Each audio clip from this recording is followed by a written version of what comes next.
वादग्रस्त वक्तव्य काढायचीच नाही.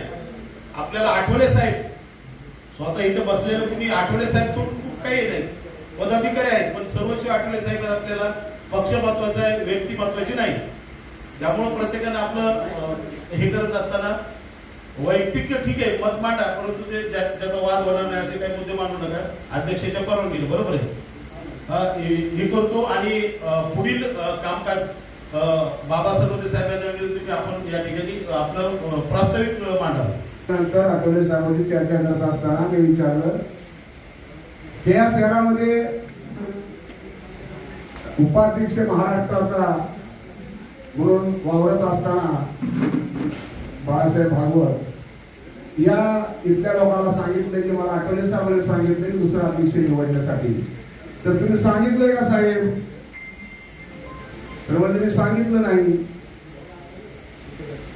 हे असे आगाव म्हणजे कुणीच सांगितले त्याला करायला असं आठवले साहेबांनी सांगितलं. तर हे गोष्ट क्लिअर झाली. आणि म्हणून कुणाचं काय करायचं, तर मी जोपर्यंत सांगत नाही तोपर्यंत कुणाला अध्यक्ष असेल असं आठवले साहेबांनी सांगितलं.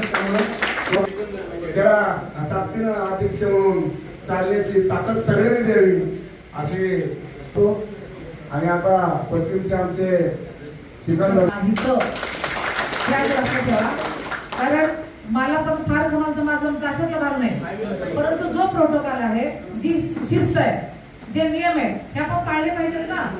आणि सगळेजण जर असं कसंही वागायला लागले तर काय पक्षाची शिस्त नाही. पुण्यातला विषय असाच झाला होता शैलेश चव्हाणचा पाठ. आठवले साहेबांनी प्रेसमध्ये सांगितलं आणि संजय सोनवणे सांगितलं की पत्रकार आणि शैलेश चव्हाणला हकलून दे या शब्दात सांगितलं. तीच परिस्थिती तुम्ही तर साहेबांना आयबीला भेटलात, आम्ही खेड शिवपूरला भेटलो त्याच्या आधी, तुमच्या आधी. तेव्हा साहेबांना सांगितलं की साहेब असं असं बाबत गेले. ते बोलले त्याचा काही संबंध नाही अध्यक्ष करण्याचा, कोणी एकटा निर्णय घेऊ शकत नाही. जोपर्यंत मी सांगत नाही तोपर्यंत अध्यक्ष बदलला जाणार नाही, हे आठवले साहेबांनी सांगितलंय. त्याच्यामुळे आपण कोणीही वावत जाण्याचे काही कारण नाही. आणि मला वाटतं प्रत्येकाला जेवढी सतसत विवेक बुद्धी आहे की आपण काय करायचंय. मला जर माहिती की आता मला काय, आम्हाला काय कोणाला काय देत नाही किंवा अजून कोण काय देत, चला त्यांच्या मागे गपची पोलिसांचं त्याला 5,000 चला माझ्या मागे मिटिंगला, असं तर कधी होत नाही. तर हा मुद्दा लक्षात घ्या. ज्यांना ज्यांना त्या पदावर आजच्या तारखेला पदं दिलेली आहेत ती पदं त्यांना शून्य किंमत आहे, शून्य. आणि मला वाटतं कुणाला ज्या प्रभातवाल्यांनी प्रेसला ती बातमी दिली, प्रभातवाल्यांनी लोकमतला, ते चुकीचे. त्यांनी शहनिशा करायला पाहिजे. म्हणजे आपण जर प्रेस पेपर वाचून तुम्ही काय द्याल तर पेपरला प्रेस मीडिया कोणाला म्हणतात, तुम्ही शहनिशा केली पाहिजे ना.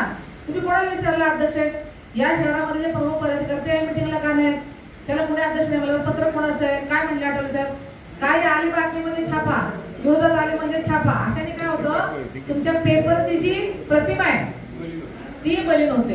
ही बातमी सकाळला का नाही आली बरं, ही मलिन होते. त्यामुळे प्रेसवाल्यांनी संपादकांना एक पत्र देऊ, कोणी काही बातम्या तुम्ही ते छापायच्या नाहीत, नाही तर आम्हाला पेपर जाळून निषेध करायला लागेल, हे लक्षात घ्या.